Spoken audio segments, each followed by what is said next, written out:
or lost wages, as they say. I got $1. All right, we're testing here. Are you hearing? You got me? All right, cool. We're live. Where is that? We're live. Where? YouTube. All right. You are looking Check the other live. places. Facebook right now. All right, let's see. Welcome to day 2 on Radio Row from Super Bowl XXX. No, it's, what is it? It's LV. It's right there, maybe. I don't know. Oh, okay. It's LVIII. It is. Hi, Poppy. And here we are. We are live. You got the Bleacher Brothers back for day 2. We got a hopefully a jam-packed show today with a lot less technical snafus. That's right. It's all my fault. Sorry. Yeah. And we got people and people and people, and we got A-listers right out of the gate. So we got an old friend of ours, Bill from Top Fan Rivalry. So check this out. Now look at this. Now nobody can see this but me because you guys don't have what I have here. But Bill, welcome to Radio Row, buddy. I know it's not your sport, but hey, it's my first time being here and I love it. Not first time, long time, right? Yeah, something like that. Viva Las Vegas. We got dual cameras going today at the same time. Something we couldn't pull off yesterday. And here's who we got in the house. We got Robbie Listella. We got almost the entire crew is live in Las Vegas right now. Robbie Listella is with us. Play Action Reel, me. We got Bill from Top Fan. We got Luker, who's over there actually working the boards, working the entire video. Luker right now is the brains of TBSN. He's like the Wizard of Oz. He's learning as we speak. Yeah, he's literally up, and now he's actually off. They threw him off. He must have done something. They pulled the curtain back. They knew it was no wizard. They saw it was Steven. Well, he's showing his baseball cards. Maybe they got tired of that or something, you know. That's probably what it was. He's over there saying, I'll autograph the cards, $5. Steven's a sponge for information.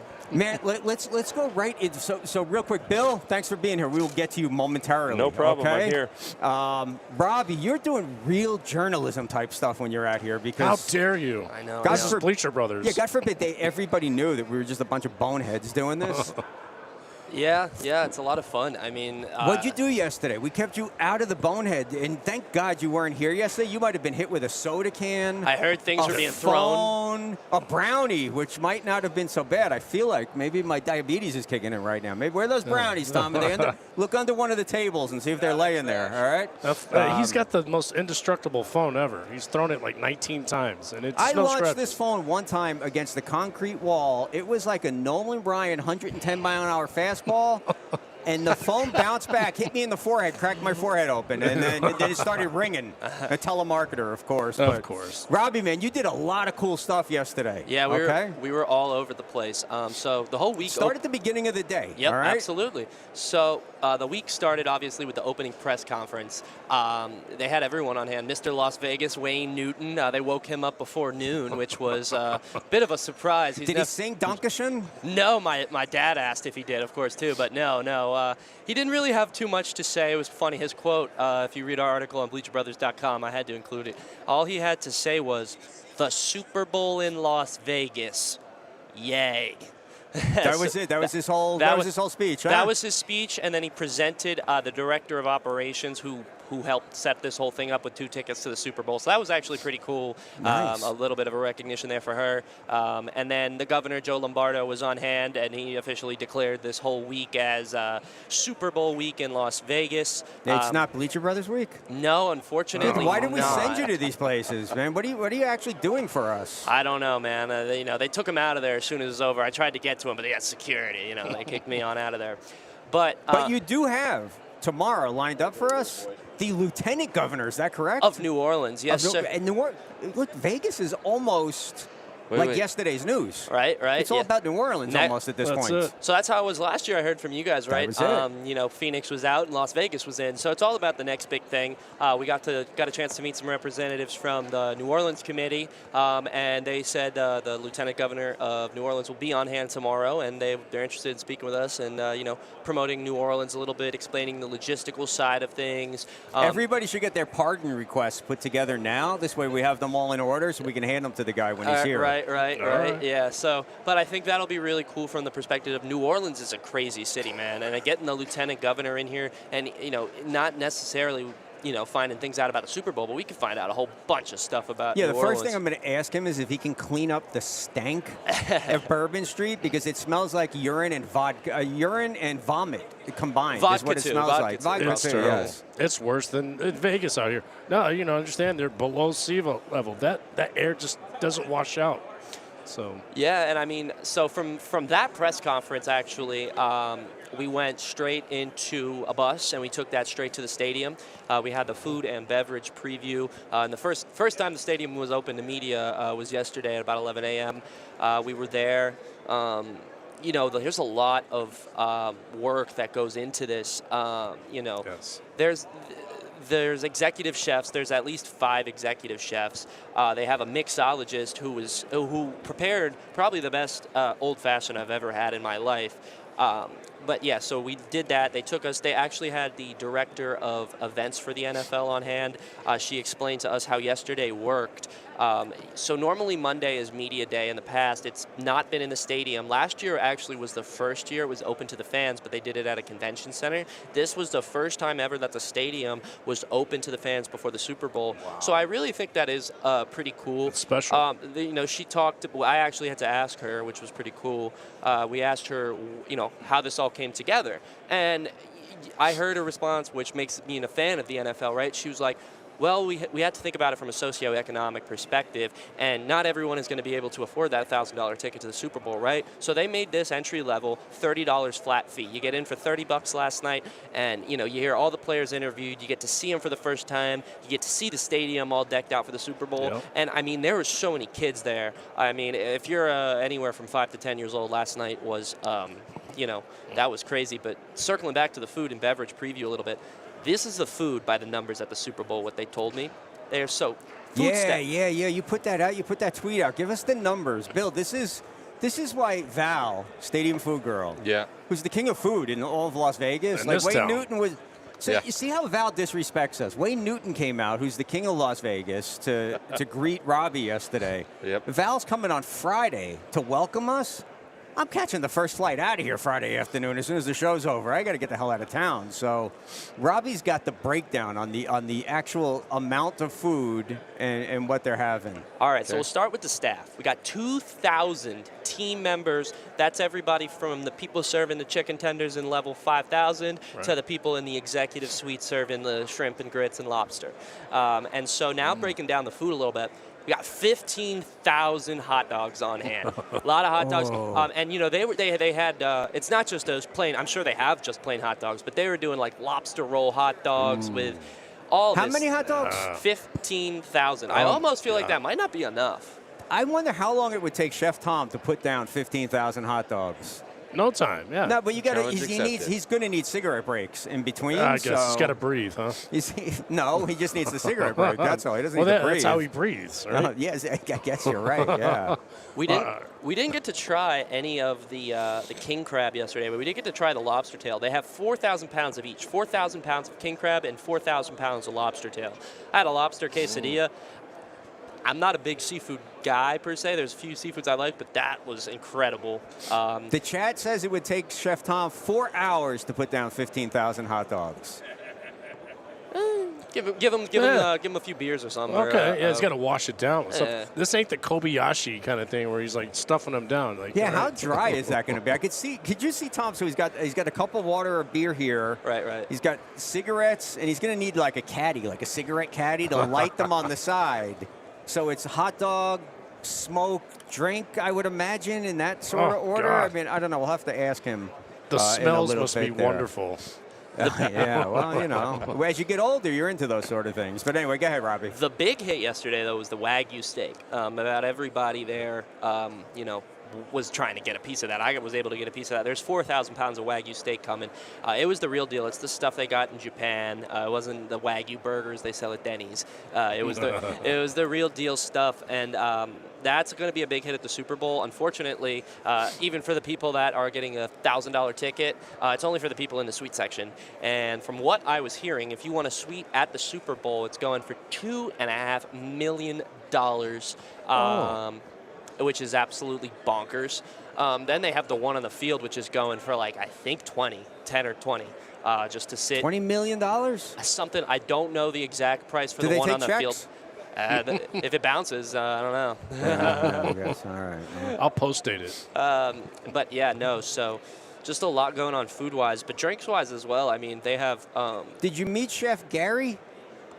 I don't know. I met Chef Sean. Okay, no, I'm asking. I'm getting his name right, Bill? Yeah, Chef yeah, Gary? yeah. Okay. Yeah. I didn't meet. I met Chef Sean. Chef Sean was the one who was telling me about the Wagyu. But no, I didn't meet Gary. But yeah, no. The head mixologist, though, he was going on and on about his drinks. Tony Abugano. He was. We had this old fashioned. It was called a snake venom, and it was made with his own brand of bitters, and he just seemed like the perfect type of guy you wanted a Super Bowl. He said he's been here for 30 years now, working at every single casino. So it's like now he's running the Super Bowl. I feel like the drinks at the Super Bowl are going to be some of the best you've ever had. Bill, are you drinking a snake venom? No. No. Ice You drink? Ice water. Ice water. Yeah, okay. I drink a lot of ice water. I'm not a big drinker either, but that Throw was me a pretty Slurpee. good. They had the wood. They smoked it with wood chips on top. The fascinating thing is you showed me the football-shaped ice. Yeah. Ice cube. He said that's going to be. That's all I cared about. He Yep. said that's going to be the What biggest in the hit at the world? Super Bowl. He said all mixed drinks, even the ones that are at the lower level, it's not ice cubes, it's football ice. So, I mean, that was pretty cool. The only thing that can make it cooler is if they really went in depth and put the LVIII at the end on the football, but, That's That'd how be they a can lot of charge work, more. man. Yeah. it is. But, I mean, there's so much money that goes into the Super Bowl. It's like, man, I don't know. And they, one of my favorite things, they said the biggest dessert hit is going to be this, like, donut sundae. I just don't. I don't know if I'm sitting. Does in Val know the Donut Sunday? I've heard of the Donut Sunday. I don't know if she knows about it. Okay. Yes. I just can't imagine. It was good, but I mean, I was sitting there and I was making a mess. I mean, if you're sitting there, I can't imagine somebody trying to eat ice cream and a donut while they're sitting there watching the game. While they also got a beer and a million other fans by them. But hey, to each their own. It was pretty good. I just don't know about eating that one during the Super Bowl. But hey, they're gonna sell. They're gonna sell for sure. I hope they keep some of the staples. Like we learned through Val about the burnt ends brisket. I've been obsessed with it. I was there It was last the night. burnt end burrito. You got burnt end burrito. My fault. They have that. Pay You're telling attention me. in class, They bro. had There's going to be a test at the end of the show. right? They had Burnt that. I end tried it. burrito. They had that. I tried it. It was really good. Okay, good. It wasn't just the brisket. I mean, they're using avocado and all this exotic stuff in there. That's just really good. Make it. It's not your typical stadium burrito with rice But cheese. was it good? Because I got pissed off last night. We went to the Public Grill or whatever the hell it is in the Luxor, and I just ordered a simple grilled chicken sandwich. And it's got so much crap on it, and it's cooked in all these spices. I mean, I ended up ripping all the crap off and just eating half the chicken breast, but it left such a bad taste in my mouth that. Does that drive anybody nuts when you go out? So I'm thinking, an idea. I'm an open restaurant, a restaurant chain, just regular food shit. All right? Yeah. You want a hot dog? You're going to get a hot dog. If we don't have rolls, we'll put in a piece of Wonder Bread for you. And give it peanut butter and jelly? No problem. It's peanut butter and jelly. What do you want? No, I know. I mean, the place we went to, I mean, right by the hotel, that place, they're not trying. They know everyone's coming down. They want to drink and watch at a sports bar. I feel like the best type of food comes off the strip. I mean, you got to go out and find the soul food spots or something that are off the strip. But I mean, the NFL quality food, I mean, they're extra. They put there's a whole bunch of stuff that goes into it, but it was good in my opinion. It's not a stretch. But there's something that everyone likes, and some people do like the crazy stuff. That's for sure.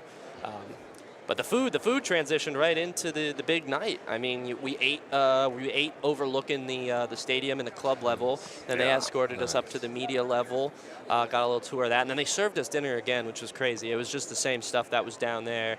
But I mean, I was full. That food they gave me filled me up for the whole night. And then we transitioned that right into the big night, media night. So when you guys went down to media night on the field, and the players all have their own little sort of stations there. Now, the fans that pay the $30 to get in, do they get to go on the field, too? No. They're in Okay. the stands. So they just sit in the stands and watch the players get interviewed? Yeah, can you imagine It was that? Pay $30 for that. I mean, it was a bit of a confusing thing. They had the interviews Did they have the football ice cubes last night? at the No. For the fans. No, not that I know of. I don't know. I didn't actually. That's So a very. basically, they just got shafted into feeling like they had some sort of experience And they when don't they even know. probably didn't. Hey, they're doing the best they can. I don't know. I mean, it's nice from a sense that these people may not be able to actually go to the Super Bowl. But if they're traveling out here, why? I don't know. I honestly don't know. But the fans, they didn't get onto the field, but there was a few that got close. They had the guy, like the teams, like right up against the barrier, and the mascots. And then some of the players were going up to the fans that were up against the railings and stuff. But they can't. I mean, it's a safety thing. I mean, the safety at this, it's DEFCON 1 over here, It is. or whatever level. It's not DEFCON, level 1 security. It's the same as a presidential inauguration. So they got bomb sniffing dogs, NSA, You FBI. ain't seen nothing yet. Wait until the first. I don't know how they're going to do this year, but I saw it in Phoenix last week. My hotel was 3 blocks away from Radio Row, and I would walk it every morning. It was nice, but I was getting sniffed by these dogs every day. So finally, I asked one of these dog handlers. I'm like, what do I look like I'm smuggling coke? She goes, no, they're sniffing for bombs. Started talking to her. It was fascinating. I tried to get them on the show last year, but they had to run it through the NFL. And if you have to run anything through the NFL, forget about it, because the NFL is almighty and powerful. That's what we found out. Yeah, exactly. I showed them, didn't I? Anyway. But the actual NFL. But they put this security up last year, so it would start, like if this was Radio Row, where the media center was, it was, the security was here on day 1, 2, 3. By the time 4 and 5 came around, it was like military vehicles. You had to go through just to the hotel that I was staying in was an official NFL hotel. You had to get frisked and strip searched, basically, going in and out of this hotel on Thursday and Friday. So I don't know how they're going to pull that off. They can't do that in the Luxor. I mean, they pat down the wrong people. They're going to find something they don't want to find. Exactly, bro. But Our boy Chef Tom mentioned, he goes, if they had this kind of security at the border, we'd be looking pretty good, Hey man, it's a lot, but I mean it worked out. I mean the whole night last night was flawless. I mean there was no snafus. All the players, they did it. In my opinion, the Chiefs gave better interviews than the 49ers. No one was dismissive from what, at least when you're just a Swiftie, dude. The guy, I know. Somebody called Taylor. I thought it was funny though. I was sitting there in the Christian McCaffrey line right after the Chiefs ended. So there was about a 30-minute gap in between the two teams where the two teams actually went up on stage and had their whole kumbaya moment, shook hands, that cool stuff. Right. But I got a notification on my phone as I'm sitting there in the Christian McCaffrey line that The Athletic already published an article about Taylor Swift with the quotes from Travis Kelce, and I just thought that was funny that was the first article that came to my phone was that. But she was a big hit. Even Andy Reid was. He was like, I'm just happy she's getting to enjoy herself. He said something like, ever since the Queen died, she's probably the most important woman in the United States, in the world. Easy. With yesterday's news, I don't want to go into this on today's show, but Meghan Markle is the queen here very soon. She has it all worked out. Suddenly, people are getting cancer. People are going to die mysteriously. Meghan Markle's like a Clinton. Let's just leave it at that right now. But you watch, Meghan Markle will somehow be the queen of the entire world at some point. But we'll get King Charles just announced Super Bowl tickets right now. So I just did a quick search on StubHub for Super Bowl is what I put in. And the amazing thing is they are selling watch party tickets. And I mean, you're talking thousands of dollars for all this stuff. I had to sort through all kinds of crap to actually get to the game. The cheapest seats right now, upper sideline, 2 tickets, $5,200 a piece. And these are like end zone, upper nosebleed sort of stuff. You said $250? How much? No, $5,200 a piece. Oh my God! I was like, I thought. I mean, 2,500 wouldn't have been horrible, but 52. I mean, look at this one that just sold, section 444, row 1. So upper deck 444, but it sold for almost $6K. Somebody's buying it. I mean, hey, you hit the slots once, there you go. You got your Super Bowl ticket right there if you run your money right. All I need to do to go to the Super Bowl is schedule breakfast with you a couple of times. Hey, you're good to go. Get there 10 minutes early, and I'll hit Royal Flushes. So last night, we went to dinner. Val and Rick and I went to dinner, and it was interesting because they're having a watch party at the place that we were. And so Val's asking questions. Are you guys doing watch parties? How are you guys doing this at this restaurant? just to standing room only outside, $350 a person. I'm like, Brutal. Talk about capitalism at its finest. I love it. I got a deal. Gilbert, Arizona, watch party, $52 to get in. You got a seat on the couch.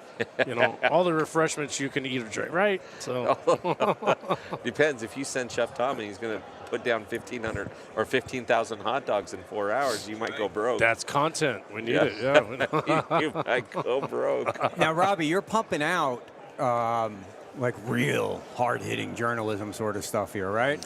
So you interviewed somebody with the last name Buffer last night. It's up in the air, man. One thing I learned about Robbie is when he sends me a piece of content, wait a little while before I put it up, because there's always like a second or third edit coming behind it, or hey, I got the guy's name wrong. Actually, you know, so I don't know if that one was my fault. but the one time who pointed out that he got somebody's name wrong was the actually head coach of the FAU. So the FAU, Dusty May, read the article, and then, am I correct? And then reached out to you and said, hey, great article, except the guy's name was Bill, not Joe, so you should probably sort of change that. Yeah. But to know that, you know what I mean? Dusty May is no schlub, and he's reading the content that we're banging out. That's awesome. So there's who exact, because it had said Michael Buffer, and I'm a big boxing guy, so I know. I was like, oh my God, and I'm like, did he get a lot of work done?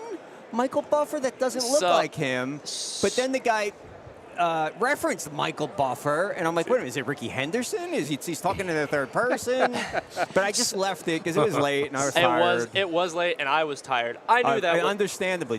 One thing I told all of you guys, I said, this is not all fun and games. No. Didn't I tell you that? No, You're going to be exhausted. Yeah. You're going to need a week off of work afterwards. Oh, the doggy daycare is going to be tough when I come back. Oh, I forget. Yeah, those poor dogs, man. But no. Anybody that plans on taking your dog to Robbie's doggy daycare next week, don't do it. Tie him up to a fire hydrant outside the local supermarket. It'll be better off. I might fall asleep in those rooms. We shall see. But no, so we talked to Bruce Buffer. Confirmed. Bruce Buffer. And now he's somehow related to Michael? Yes. Okay, how is this? Are they they're brothers? Okay. But I don't know. Yeah. But as you heard in the interview, he was referencing his brother. I mean, when I walked up to him, I said Bruce, and then the interview started from there. So I don't know. Lost in translation. If anyone can land us Michael Buffer while we're here as a guest, $1,000 bonus for you. There you go. Yeah. All right. All right. It's on. Here, not there. Here. Somebody lands them here for us. $1,000 bonus. All right. That's right. Yeah, Bruce gave us a good interview. He talked about a shoot, and he threw up the fists. He was like, I could fight in this thing. But he also talked. I asked him, I'm like, where does this rank? Amongst all your events that you've been a part of, and he mentioned that his brother was, he was a sideline reporter for the Chicago Bulls. Michael Buffer was? Yeah. That's how we got to start? Yeah.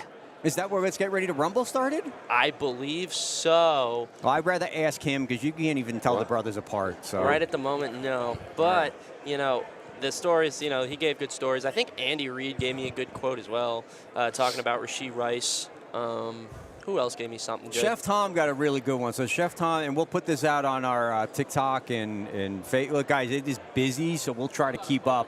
We'll be posting this content for the next few weeks, but Chef Tom ex Brandon Ayuk, right? If you guys win the Super Bowl, are you guys all going to chip in and get Brock Purdy his own place to live? And I thought it was a great question. So. I asked 2 points for you. That's right. CMC, I said, if your dad, him, and his brother were all in their prime, who's the best athlete? And then he thought about it. He laughed, and I thought he was going to say himself, but then he was like, if you ask each of us, it'll, we'll all give you the same answer. It's each other. So, it's a competitive family so for sure. So this is where you guys dropped the ball last night. If CMC was there and he was available to you, I would have asked him, hey, last year in Phoenix, did you buy the shirt off of somebody's back? So I was thinking about that at the time, but I didn't know the whole story. We need to confirm that. I did not know that whole story. But I remember you mentioning something about the Duncan dad and this something with the shirt, but I don't know. I don't remember. It'll go on in folklore history for Bleacher Brothers forever, right? So immediately after the show today, all right, surprise, some of us are going to move over to TBSN and go live on the air. Robbie and I are going to the CBS press conference where we'll be interviewing, I'm assuming, Boomer, and Phil Simms. Nice. And I am not an AFC guy, so I don't know who all the hell else is on there. But I've been told since I was 12 or 13 years old, constantly, oh my God, has anybody ever told you look just like Phil Simms? And to the point where as soon as somebody would open their mouth and they would say, you ever been to, and I'm like, don't even say it. Because I was growing up in Jersey. It was in the mid-60s, mid-80s when the Giants were good. So I hadn't heard it in a long time. When I met Tony for the first time 2 years ago and I got on a show, the first thing he said was, oh my God, you look just like Phil Simms. He goes, I'm going to get Phil and you on together and put you guys side by side to see who looks more like Phil Simms. So you're going to, unless Tony goes to the CBS press conference with us today, which there is a likelihood of that, we're going to have to find out who looks more like Phil Simms or who looks more like AJ. You know what I mean? It may not be Phil. May not. Yeah, Phil may say, I think I look more like AJ. And it's a compliment. Exactly. So we got good stuff coming up today. Robbie has secured Carrot Top to come on with us this afternoon, correct? FAU alumni. FAU alumni. Beautiful. And we got a lot to ask Carrot Top, not just about being a Vegas headliner for 19 years now at the Luxor. 2005. Yeah, that's not. I ran out of fingers, but I borrowed some of Luker's, and I figured it out. It was 19 years that he's been there. FAU, I got a couple of FAU. You're going to lead, but I got a couple of FAU things. Yep. And then also, and we'll get to this a little bit later. It's like every day we got to talk about death on this show. Yesterday it was Carl Weathers. Today it's Toby Keith. It's happening out there. And how do we bring it into the discussion? Well, in my research at Carrot Top, I found out that he was in the Red Solo Cup video. Yep. So that's where we'll address. Hopefully he's doing all right. I don't know if they were friends, but, it'll be interesting to hear his perspective on Toby and everything he went through with him. So should be a good interview. He'll be here at 1 p.m. on Radio Row, and then we'll try to drag him right on over to the Bleacher Brothers show at about 1:30 Pacific. Cool. So.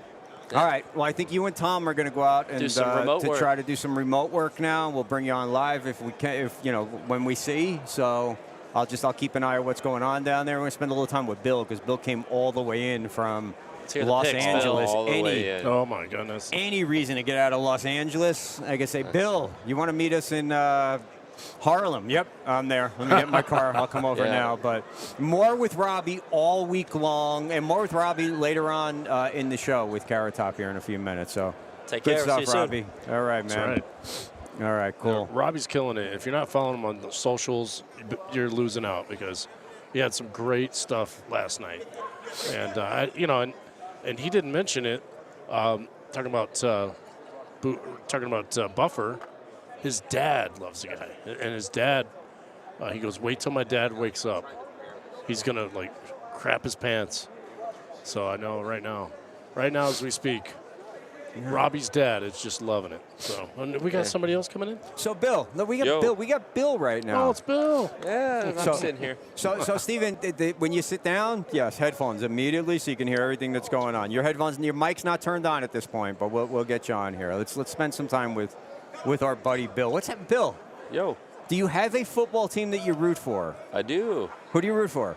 They haven't been very good in a while, so. That's all right. Who is it? Well, the Super Bowl is being played in their home field. The Raiders, just huh? make sure it's all right, easy. Guys.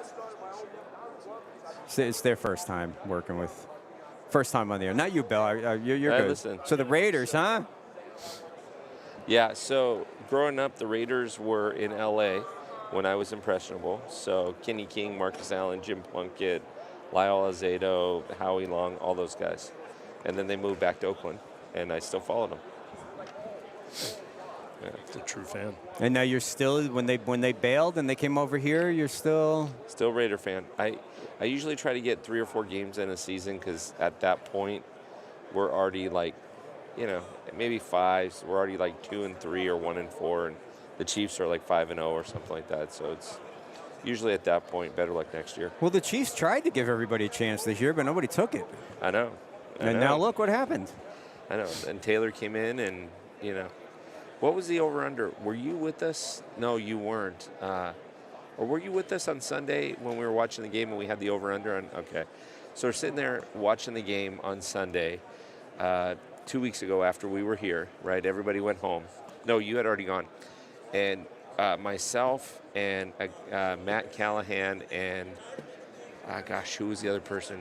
Maybe Danny Thompson, all put an over-under bet on how many times they'd show Taylor Swift. The over-under was 14. I took the over. I stopped counting. I lost count at 9, and that was in the first half. So I thought, all right, I'm going to win this thing. And then they stopped counting too, and so I didn't win anything. What a cheesy bet. I'm telling you, But I had it in the bag. It's got to be a prop bet, I hope. Yeah. I don't know. So Bill Perkins, for people that are just finding us and are new to the show, Bill Perkins is Top Fan Rivalry, where he has, through hard work and sweat and dedication, gathered baseball fans from literally, is it all over the world or just all over the country at this point? Well, so we've covered all 30 teams, but the last analytics that I saw on our podcast, I think it was 26 or 27 different countries. 26 or 27 different countries. Don't know how true that is, but I'll take it. Well, how you doing in Kuwait, though? Yeah, that's your next step. Okay. That's we're going to do a radio row in Kuwait. All right. Yeah. Well, we are the number 4 show. Right now, it's the middle of the night in Kuwait, right? Or It it's is. late. So we're late Yeah, now. We're as like we Wolfman Jack right now. You So got the what Wolfman we'll Jack do- voice. 11th. The three of us next year will do for a World Series edition, and we'll have Luker be our security guard. Yeah. And we're going to go down to Kuwait. It'll work out perfect, right? I don't see yeah. any problems with this. Bill, it's hard to get me out of my house, seriously. And now I've been brought to Vegas twice in the past 2 weeks here, or 3 weeks. Yes. So, Yeah. I don't plan on leaving my bedroom anytime soon. But you came here a couple weeks ago. How come Jeff didn't come? Yeah. Well, I couldn't make it, Couldn't Stupid make it. kid. Couldn't make it. So are you going to Kansas City with us? I'm going to Kansas City. Okay, you're Going going to Kansas City. All right, Kansas perfect. City, here I come. That's There you right. go. You're going to get the lobster, what is it? The lobster corn dog and the bacon wrap lobster tail. I'll eat it all. I don't care. I love it. Yeah. Oh, yes.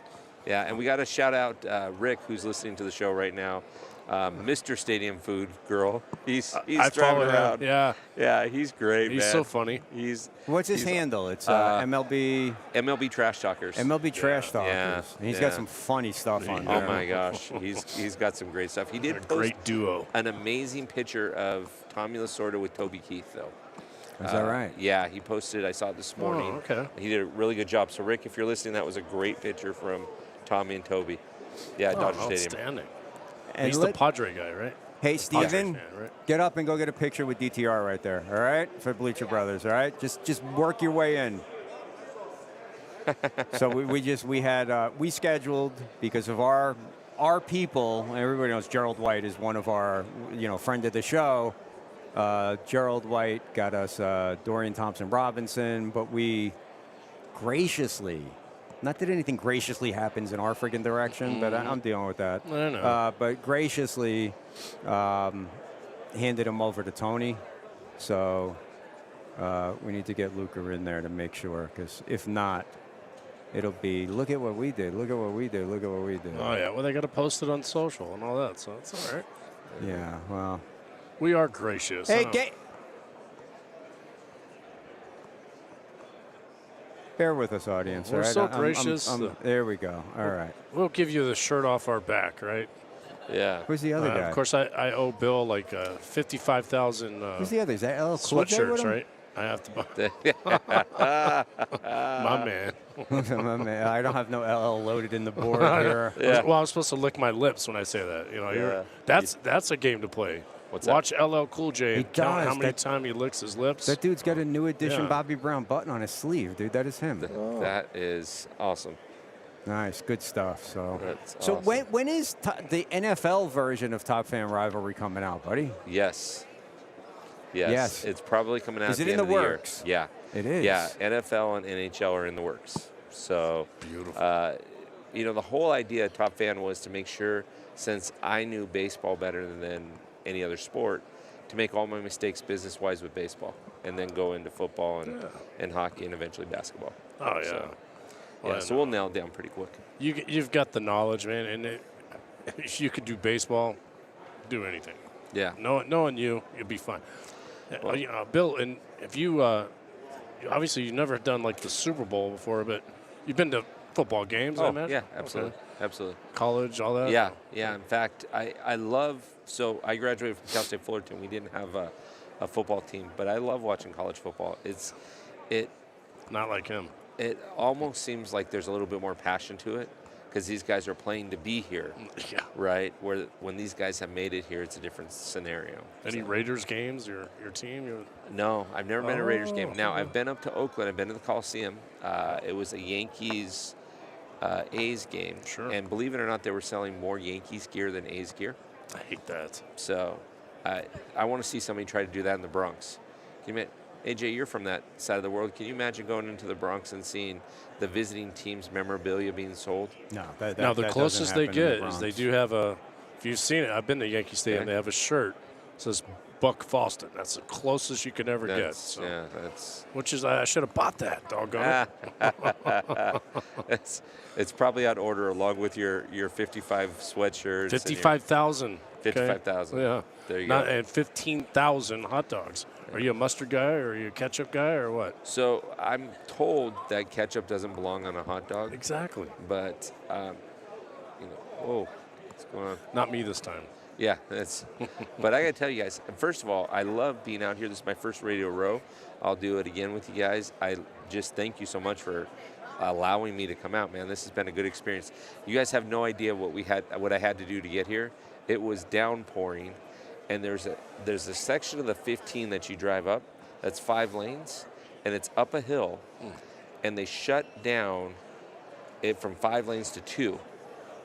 Right? As you're going up this hill. So it was 11 miles, and it took me over an hour to get That's there. terrible. And I was thinking of anything that I can do to people, Caltrans people, and there's like 18 Caltrans workers there and only 1 working. It was The guy brutal. standing with the shovel. Like Yes, leaning on the shovel. Leaning on the shovel. This Like, is awesome. That's classic, you know. Yeah. Hey, I rolled down my window like, get to work. Well, And then- I actually did roll down my window going about 2 miles an hour, and I started booing him. What could I do? Yes, good man. All right, so guys, we had Stephen Luker sitting here too, and Luker, we're gonna come to you in a second. But Is that Stephen Luker? That's Stephen Luker Wow. right The there. Stephen Luker. No, So we're going to It's go like to the Ohio our State. field reporters right now. Let's see if Okay. we can get this going here. All right, let me unmute them because they were asked for unmute. Unmute. All right, Tom and Robbie, you guys hear me? Somebody hear me? I guess not. We'll try again. I'm sorry, Yeah, Tom. we and Robbie, will, you're muted. Please leave your name and number at the tone. We'll try again with these guys. Or and beep, beep. I'm sorry, mute- the number mute them you've back dialed out. is. All right. So let's. It's no longer in service. So Steven rolled in. So Steven's been in town for a few days, but Steven rolled into Radio Row today for the first time. How you Yeah. doing, man? How is this whole experience for you? It's been good. I'm actually enjoying it, looking at all the stuff that's going on, meeting people for the first time, and like finding people, and then enjoying the atmosphere, seeing what's behind the scenes of the Super Bowl and everything. It's raining in Arizona too. We got a weather report from Arizona. So it is raining in Arizona. Oh, gosh. They don't know how to deal with that rain. So what have you been up to the first couple of days here? What have you done in Vegas? This is your first trip to Vegas. Second trip. Second trip. All right. Well, forget about the first trip. How was? What'd you do? What'd you experience so far? What'd you see? Where'd you go? So far, I've done Golden Gate and Fremont Street because What is Golden Gate? the oldest casino in Vegas on Fremont Street. Okay. So I went there. We went to our room. The rooms are so small, they're smaller than the Oakland A's attendance out there. I'm like, good grief. Right. It's so tiny. It was like about this tiny. So when we had the room, and then we got a second room for free because we found out my dad's girlfriend had like a reserved room, comp to her. So we got that room. When we got that room, everything was fine. I was like, okay, I'm good. I'm going to lay down and go to bed. Next thing I know, I look up. There was a dead bug on the floor. I was like, Perfect. I'm like, perfect. That's a Vegas special. $5. And then I went downstairs. They switched the room without an issue, so that was good. Yesterday, I went down Fremont Street, kind of looked around, went to the card shop there, got some baseball cards for myself, some 60s and 70s cards, and some 80s and now cards. The cards are guaranteed a Hall of Fame player, so I got those with me. Yeah, so we saw the picture that he gave me. I showed you on Fremont Street. First reaction was like, "Oh, please, Luker, be safe. Where's your blade?" Luca, do you see any crazy stuff down there? Because always There was something. gorillas and people basket weaving. That's what he was talking about, gorillas. I'm like, what? Yeah, the gorilla gave me a good game. So they got this, it's what, like a 15-foot gorilla, right, Yeah, Steven? it was like that. And he's like doing like this, and 2 weeks ago when we were here, the gorilla walks over to me and slaps me on the fanny. Doesn't say good game, but slaps me on the fanny, and everybody's laughing, and my wife's trying to get a picture of it, hoping that it happens again. And I turned around to the 18-foot gorilla and said, if you're going to do that, at least say good game. He didn't say anything. All right, so we're going to try this again. Are our roving reporters ready for us? Every time they look like they're ready, now I have a frozen shot of the ground. So Make it so, number one. Yet, so. Engage. So, Steven, you were a little while ago, you were running. You were the brains behind TBSN. Yep. You were learning how to work. You're like the Wizard of Oz, Bruce Almighty, the dude that ran the Matrix. Yeah. All the power was in your hands, bro. How did that make you feel? It felt kind of good learning how everything worked, kind of seeing the behind the scenes, It was interesting how it all worked. I was like, wow, this is how it all works. And the brains it's crazy, all the work you see behind the scenes. Well, speaking of behind the scenes, let's see if these guys are ready. Tom and Robbie, are you ready? We're here. Tom's about to take off right now. And, you got to talk into your mic or whatever there, Robbie. Can you hear me? Yeah. Hello. Let's see. What's going on with Tom? Tom's gonna do some golfing. Yes, sir. So Tom's there. All right. So hold the camera up so we can see him good here. So over at the Sirius XM booth, they have a golf simulator. Let's see if he's any good. And, he brags about his game. Yeah, myself and the Drunken Dad did this last year. The Mad Dog, Chris Russo, is currently in 3rd place. Brian Billick's in 4th place. Wow. Robbie, you are definitely not a cameraman, buddy. Hold that thing steady, all right, Is he pal? drunk or what? It is Well, I'm shaped trying. like an You wanted earthquake. me to speak into my mic. All right, so Tom's taking his first drive here. It's closest to the pin. He's trying to beat Chris Mad Dog Russo, who's currently in 3rd place. All good. It's a closest to the pin competition. Tom looked like he shanked that one. Was that a shank, Robbie? Yeah, it came back and almost killed me. Oh, Came he back doesn't and hurt almost killed anybody. me. Yeah. All right, so he's got another try here coming up. I gotta stand back.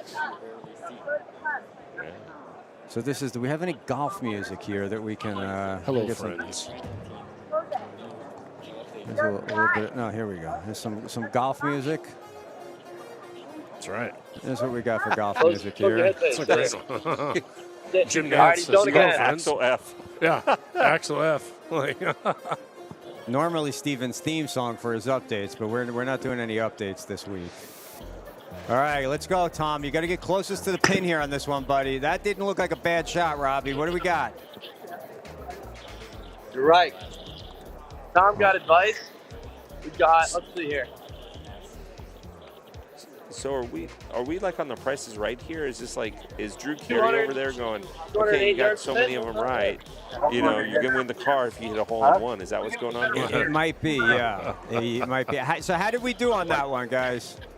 Sean Merriman walked up in the on the TBSN set right now. All right, Tom got a better luck next time. Better luck next time. What? Yeah. And then this one. He's supposed to be a scratch golfer over there. Scratch golfer. So we're in the rough, it looks like. He's in the rough. All right, here's the last ball. Last ball. Does he need a cigarette in between? Does he need a cigarette before this shot? Yeah, because it goes together with golf. Yeah. Well, it goes together with his bicycle riding. I mean, why does it go together with his golf? Maybe if somebody passes gas on him or urinates on his hand before he takes this swing, that'll straighten his shot That's out. what I'm talking about. All the pressure is on here. He's nowhere close to the green so far, let alone the pin. That looked good from here. All right, it's going in the sky. It's not bad. Oh my goodness. There's definitely an earthquake on the other side of the. OB, we're out of bounds. Out of bounds. He's on the beach. All right. So there's Tom, and. Did he take any advice and from the guy? Robbie. Or? I don't think he took any advice. We'll come back to these guys at their next location here. Gotta get some Axel F going again. Oh, yeah. Oh, it's, yeah. Perfect golf music for me. Yeah. You don't have anything from Happy Gilmore or anything like that? Oh, we had stuff from Happy Gilmore yesterday. We did. We had Chubbs because we were doing a thing for Carl Weathers yesterday. So we had Chubbs teaching Happy. What was that? Go to your whole tap it in. Taparoo. Exactly. So we're live. You're watching the Bleacher Brothers show. We are live from Radio Row. We've got to talk when we come back. I want to take a quick break here for a minute, just to to catch our breath. I got some sports betting news and some stats that'll just blow your mind. We've got the Stella report taken care of. We got Carrot Top coming up in about an hour. We got Luca cracking cards. Just don't crack all over the table, all right? Because you may have to pack up and run out of the way here. Any minute? Bourbon and Baseball says hi, Bill. Oh, hello. There we go. So, Is it Bourbon and Baseball pod or is it Bourbon and Baseball? it's just Bourbon and Baseball. Is there two Bourbon and Baseballs? Yeah, there's Bourbon and Baseball. That's Jason Beck. He's a good guy, been on the show. And then there's a Bourbon and Baseball pod. That's Susie. So, yeah, Bourbon and Baseball. What's up, Jason? Cool. So let's. Man, how do you keep up with all these guys? You got such a crew. Man. You know what? All I need to know is Luker, and I'm good. As long as I know who Steven Luker is, He gets you I'm everywhere. golden. Luker gets you everywhere. Like, he is my key to the kingdom. Well, I mean, he floated me for a couple years on the retro ad show. Yeah, He was like the workhorse. I just showed up I just showed up. Yeah, All right, it happens. So let's. Of course, don't forget bleacherbrothers.com. Go to bleacherbrothers.com for Bet 365. And AJ, isn't it that we will match $500 of your bet? Not us. We're not matching Well, anything. bet But we'll 365. talk about See how he is? 365 in a minute. Oh, He's here. tight. This guy, he just won $40,000. Easy. Don't put my business out there. My wife might be watching. Oh, all yeah, right? don't tell her. Yeah, she's going to hit him up. All Monopoly money. We're going to take a quick break, and we'll be back right after this, okay?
down here. I'm really not feeling it. So, hey, we're back. You're watching the Bleacher Brothers show live from Radio Row in Las Vegas from Super Bowl LVIII. You are looking live.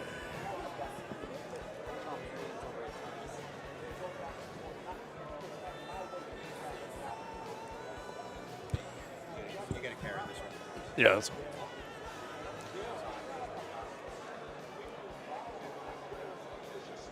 all right. All right, I'm gonna give this over to you guys for a couple minutes here, all right? All right, you guys listen. BleacherBrothers.com. We are back. I'll tell the jokes. All right, we'll tell jokes and jokes and jokes and from LVIII, of course, also known as Super Bowl 58. We already kind of mentioned with our homie LaStella. Next year is New Orleans, and he's going to get a great interview with the governor of New Orleans. It was at the So I wanted to clarify that it's not the governor. not the governor. It's not the lieutenant governor of New Orleans. It's Thank the you. lieutenant governor of Louisiana. Of New Louisiana. Orleans is a city. Last time I checked, I did okay in high school geography. I should know this. I lived in New Orleans when I was a little kid. And You guys kept that going was on crazy, with it, though. man. I wasn't going to stop you. I mean, Tom's over there laughing, busting a gut at us. I'm like, okay, all right. Whatever. Let them fail. Let the wheels fall off if it will. But it's going to be exciting. Just to know that I'll be back in New Orleans. It's been forever. Yeah, we know the sights, the smells, and everything like that. Yep. But you have to go immediately to the food. And when I grew up, it was crawfish. And one of the things is like pinch the tails, suck the heads, all that stuff. You ever have any of the crawfish out? I'm sure you have. So Yeah. Not always awesome, but it depends on how it's prepared. But hey, you can survive, right? It's one of those things. It's like I've had enough I've had my fill, but is it worth it? All that work for this little tiny piece of meat, right? Right. Well, that's the way I feel with crab legs. When I order crab legs, I always tell the people, the waiter or waitress, if you bring it to me already cracked, or I can just pull the meat out of the legs, guess what? I'm going to give you an extra tip. If you make me work for it, the tip is going to be a lot less. I promise you that. Well, yeah, that's right. Of course, I'll be like, there's an upcharge for that, sir. But yeah, no, crab legs, especially the king crab legs, where there's some spiny stuff all over you're bleeding as you're eating it. Yeah. Again, is it worth it? I'm not so sure. So, but I'm definitely excited for New Orleans. Will the Saints even be viable enough to sniff the playoffs next year? Listen, you're talking about viable in the playoffs. I'm a Raiders fan. You're a Raiders. Oh, okay, that's true. I'm usually mathematically eliminated in late September, early October. That's exactly. So, we do what we can, right? Well, going on the Raiders, glad you brought them up. I don't know how you feel about it, but Antonio Pierce, I kind of got excited about that. And then the fact that, they're shopping around for a head coach, and we knew that could be expected, but then it seemed like Max Crosby just put a halt on it. And if you want to do that, I'm out. So, what do you think about Pierce? Is he going to be good? Yeah. Jury's still out, right? Yeah. I mean, we still got a lot, and I got to tell you, you remember the story of the curse of the Billy Goat with the Cubs? Oh yes. Okay, I think I'm the curse to the Raiders, and I'll tell you why I think this. Years ago, when the Raiders were in the Super Bowl, I went over to a buddy's restaurant, watched the game. I did not want to enter their pool, and I told him, I'm not going to enter the pool. And he says, I'll throw $20 in, I'll give you squares. And he says, if you win, just, give me my $20 back. And I said, I don't want in. I do not want in. Okay, I'm out. And so he puts my name in, right? Fourth quarter, there's like 22 seconds left to go. Raiders are up, right? And that was 2003 or some around there, right? Yeah, you're talking about the Rich Gannon. Right. Yeah. They hand me the cash because I was going to win the fourth quarter. And it's like 21 seconds left. Gannon drops back to pass. He throws the INT. The guy takes it for a pick six. I hand over the catch to the person, and the Raiders have not been viable since then. So I think I'm actually the curse of the Raiders. I blame the people that, no, wait till clock strikes 0 before you do that. So Yeah, I think you're both yeah. to blame, okay, in this one. You know, if I saw that person, like, no, you don't do that, you know. Yeah. And it's funny, the person that handed me the cash was the person I had to hand the cash back to because they won. So I'm like, and it was what, 21 or 23 seconds left to play in that game? Oh, come on. Yeah. Come on. You know, I think it was John Gruden. John Gruden stole some Raiders secrets or something like that. So Something like that. And guys, we're talking with Bill Perkins from Top Fan Rivalry, and we appreciate you. No problem. You told the little story before. Just getting here was a pain in the rear because of all the weather, you know. And tell me again, like you said, there was the 15 or something. Yeah, like that? yeah. So there's a portion of the 15 that's called the. It's right by Hesperia. You go up this little hill, right, and you're coming in. You're coming into Apple Valley, right? Uh-huh. And so I look, and you can kind of see as you're turning, you can kind of see the hill, and it's dead stopped. And I thought, well, there must have been a small car accident. So we passed by this little fender bender, and I'm thinking, here we go, off we go. No, 11 miles, an hour. And Well, you must be talking about 15. yeah, over by Yeah, Hesperia. you jumped in on our. Yeah. We got It's- Chef Tom with us right now. And so I said this earlier, but I literally rolled down the window as the 18 Caltrans workers were standing out there and one was working. I literally rolled down the window in pouring rain and I booed them. Boo! Boo! Oh, so they were the ones that were causing the traffic. Yeah. So, Caltrans. I'm so proud of you. listen, there's something, you got to do It something, felt right? good, right? Which part of 15? Coming up the grade or Yeah, coming up the grade before? into Hesperia. Oh, okay. Yeah. And so they've broken it down now. You know it's 5 lanes. Yeah. But they broke it down to 2 lanes where it's kind of a carpool, but they put kind of this cement divider on the 3rd lane. Yeah, which come is fine. from the 215, where the 215 split comes up into it. Well, a little further up. Oh, wow. Further up. And so they put this up there, but they got the 2 lanes shut down. And then they got that shut down for like 8 miles. Then once you get past that, they got the right side shut down. I'm thinking, what kind of genius thought about this on a Friday afternoon, rush hour traffic? Let's shut this down with all the rain. Like, this is like incredible thinking. These are Ivy League grads here that have thought this thing through. Next time, get that 4-wheel drive. Yeah, that's no problem, normal. man. You know what? It That's might have been normal San for Francisco 15. Giants fans. That is, Might have been San Francisco Giants fans that thought that through. you think? Oh, you got to blame it on the Giants. Oh, good. I would have too. So. Are we supposed to be talking football? Who? No, there's no way that? we're going to talk about the Super Bowl while we're here. Why that's were we no, talking no, no, about no. Super What Super Bowl? Not Bowl until is like this? Friday. X. Well, I had which to one is this? LVII? Well, I had to convince LV. AJ there's no X in these Roman numerals this time. Yeah. Okay, it's LVIII. No, I Poppy, but Yeah. no, it's great to have you, Bill. You know, we thank you. have to talk about a little bit of baseball because a couple things happened. You saw Bobby Witt got his little What a great contract. and I like the guy. I don't know what your thoughts Yeah. are. He's probably one of the best young shortstops coming up. Definitely one of the best guys on their team. So you're gonna meet a gal in Kansas City who works for Airmark, and she told me this story on the podcast. She said she goes that they had little baseball cards printed for her son, who's 6 or 7 or something like that. And during Fan Appreciation Day, they were out on the field, and he went up to Bobby Witt Jr. and said, "I have your baseball card. You should have mine." And he gave him a card, and Bobby Witt took it and was super excited. He goes, "I can keep this?" He goes, "Yeah, absolutely." And he goes, "Great." And he put it in his back pocket and high-fived him in pictures, and it was one of the coolest things ever. What a classy guy. And so when I read about the contract, I haven't messaged her yet, but when I read about the contract, I just thought, "Oh, this is too good to be true." This is good. Luker broke it to me. I don't even have all the details, but it was 11 years, 288 million. So it's an 8-year contract with 3 player options that guarantees him 288.7 if he takes all 3 player options. He rides it out. And then there's a club option for years 12, 13, and 14 that's like 35 28, 24 million or something like that. Okay. So there's another $80 million just sitting on the table there for him. You know that. So yeah. So it's it's all amazing. I mean, it's good stuff. And then you heard about what happened in L.A. What do you mean? Clayton Kershaw signed. Oh, Clayton Oh, Kershaw. yeah, I saw that. Yeah, you know.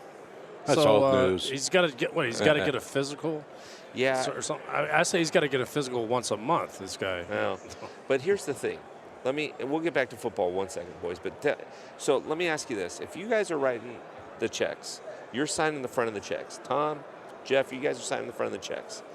Let me ask you this: you got Clayton Kershaw in your clubhouse, and you come to him and say, "I know you're not going to pitch until August. I know you're probably only going to make 5 or 7 starts, but we want you to quasi be an assistant pitching coach, so to speak, with these young kids like Bobby Miller, Emmett Sheehan, Right. some of Like these a young player guys. coach. We're gonna give you $10 million for that."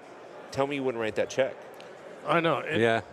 I hope he's kind of doing that right now a little He bit. is. You know, I imagine he's doing that right now. But, you know, we know when he gets to the playoffs, he folds like a deck of cards. So, that's the thing. Maybe you can rely on him during the year, Right, for his experience. right? Yeah, and his mentoring. Yeah, no, it's Right. Put him in the bullpen during the playoffs or something. I don't know what the answer is, but you got to do something different with this. They're going to make the playoffs, so you got to do something, right? So last season, I want to say it was late August, early September, someplace in there. The Dodgers were playing the Padres, and Top Fan Rivalry got some tickets. We went down there, and we got there early. We were taking some pictures with To some San people. Diego? Yeah, down in San Diego. Oh, I love that stadium. It's a great stadium. Oh, I had season tickets for 2 years. Oh, yeah, it's a nice stadium.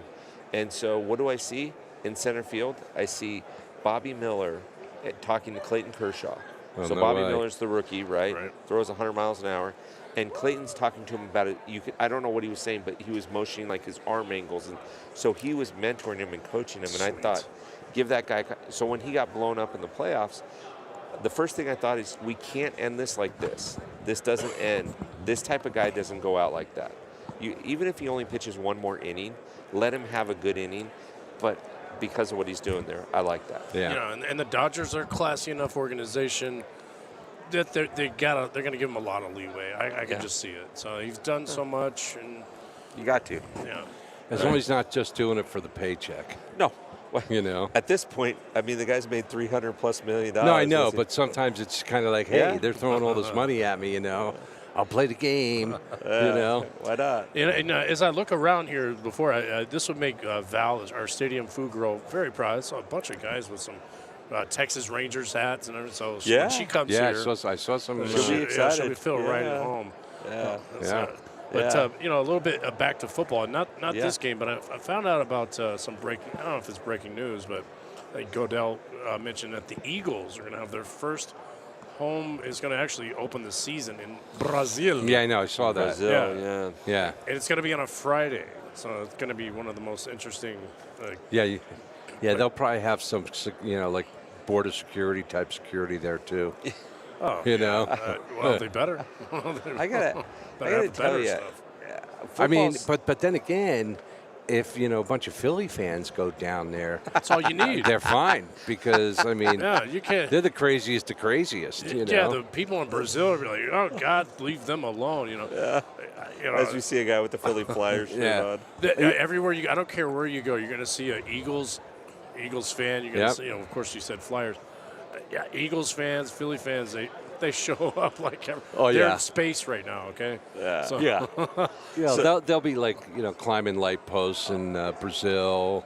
Yeah. You know, instead of oiling them up, they'll put, you know, like coconut oil on them. Why didn't they haven't announced through the Grease them up. They haven't. But that's Probably the Giants. It's a funky little yeah. Giants or the Cowboys. It's Probably going to be a division game, it makes sense, you know. you know. They can't have Jacksonville because their home is in London. So Oh, so Jacksonville plays in London? yeah, you remember they might as Yeah. well play there. Actually, it's funny when they play better in London, and when they come back home, they'll lose like 4 in a row. Yeah. You know? So, Yeah, here's- I think they totally pooped to bed. You know, Here's I what- was really hoping. Here's what I don't understand, and this goes for all professional sports. I get, so hockey is a different beast because in hockey, it's an international sport, Right. And a lot of people, they'll play either in the Russian league or they'll play in the NHL or they'll play in the NHL and then go to the Russian league, vice versa. Because it's the same thing like basketball. Right, exactly. And baseball. Exactly. So baseball's a little bit more international. It's in the Olympics, Right. yada, yada, yada. And by the way, boys, I'm glad that it came back to the Olympics because if we're going to have extreme sports like skating and baseball's not in there, something's wrong. Yeah. But that's a different show for a different time. And golf. Yeah, golf. But with football, Brazil, football is the most important sport, but it's not American football. No, soccer. And so it's soccer. Football. Exactly. So these guys are going to travel all the way down there, and they better bring their own fans with them because I don't know that the Brazilians are going to know much about American football. Well, take a look in England and Germany. I mean, they know about American football. Oh, we've learned that. You know, we've learned, like, what is it, these Australian guys. Robbie Listella was telling me he talked to this guy, and the guy's breaking down defensive coverage. Oh, yeah, they're hardcore. Robbie's good. Robbie's good himself, but he's like, this guy's teaching me a little bit, and he's from Australia, mate. You know. So. I think that's what Goodell's trying to do is to bring NFL international, where it's no longer the NFL, it's the IFL, international, or INFL, International Football League, which. I'm not really big on it. He's good at bleeding us dry, too. Yeah. I mean, like, so much for a nonprofit organization, right? Right, exactly. So and this is the thing, right? So you always look at your competition. You always see what your competition is doing. What Major League Baseball has done really, really good has gone international. What the NFL has not done as good has gone international. And a lot of it has to do, like, some people love Goodell, some people don't love him so much. Some people are indifferent. But well, but here's the thing. I don't mean to interrupt you, Bill, but I think what the problem is, it's not the problem, is when you have baseball, you have basketball, the player pool to choose from is just so much greater than the NFL. I mean, because if you're not big, you better be exceptionally talented and good to make it to the NFL. Yeah, there's the rare, like Devin Hester's out there. Right. Yeah. But when it comes to, like, and same thing with basketball. Yeah. But there's a lot of tall guys. Like, look at Hakeem. What was it? Hakeem the Dream. Yeah, Hakeem. I can never say his name. Hakeem Olajuwon. That's my favorite player of all time. But not a great player. All you had to do is he just stood there by the basket. Oh, come on, and they would just throw the ball to him, and he this just guy, goes, boop. I'm gonna get you. Hold on. That guy I was got a hard worker. I got this. Tom is part of Caltrans. Boo. Boo. But baseball now. But the baseball pool is huge. Yeah. I mean, and it doesn't matter what size you are. You can be 5'6". What up, Altuve? You could be as tall as AJ Eckstein and have a massive talent. Well, I'll tell you, the baseball can learn something from football. Look what they're doing with this Nickelodeon thing. Okay. Oh yeah. So I know you roll your eyes, but that's gaining audience right there. Right. I don't know what they could do. Like hit a home run and like the foul pole blast green slime or the something. slime. But whatever. But it gets kids. And last night I saw that kid. He's reporting it. You saw him too. Yeah. I overheard some of his questions. He goes up to, I don't know, some guy. I'm going to ask him this, and this. And he's breaking down defense. He had better questions than all the goofy questions that I heard. And of course, one of the goofy questions I asked, right? So, me too. That's we what all it's do all. that. And that's what it's turned into. It's a circus. Yeah. But it's different than when we were younger and impressionable. Because when we were younger and impressionable, they had specifics, right? And you didn't have a computer in your pocket. Right? I mean, the three of us that are sitting at this table can remember, or at least Jeff and I can remember, having to get the newspaper and having to look at the sports page to get the statistics. Oh, yeah. Tom remembers when the printing press came out for the printed. I'm messing with you. Right? I was the one in there. He knows how to operate the Gutenberg Yeah. like nobody's Oh, business. no. I was actually in there with the hammer and the chisel, you know, and Fred and Barney in the back yelling at me. Yeah, like if you played fantasy football or whatever you did, you had to wait for the paper. Oh. Like, how did I do? You My know? brother and I were just talking about that the other day because my brother was big into fantasy football when it first started, and they would have like draft parties, and there was literally a person that would show up that would have, you know, this big spreadsheet, and every week it was a major jump. You know, and the guy that was running the league was making some good money because he was, what do they say, skimming some off of the top. Yeah, it was like all Jersey stuff. Yeah. So, do you remember the Stratomatic series? Yeah. Stratomatic football, Stratomatic baseball, Oh, where yeah. they had the cards. God, yes. Yeah, I can remember as a kid, a buddy of mine, a paramedic buddy of mine, a friend of my mom's, would invite me over to watch him play that, and I thought it was the coolest thing. And then when we were, I was newly married, we bought a Stratomatic thing, and I'm like, man, this is old school. This is. I bet you had a blast. Oh man, it was great. But do you like fantasy sports? Yeah, they call me play action real, and the short of the story is, I went on a run.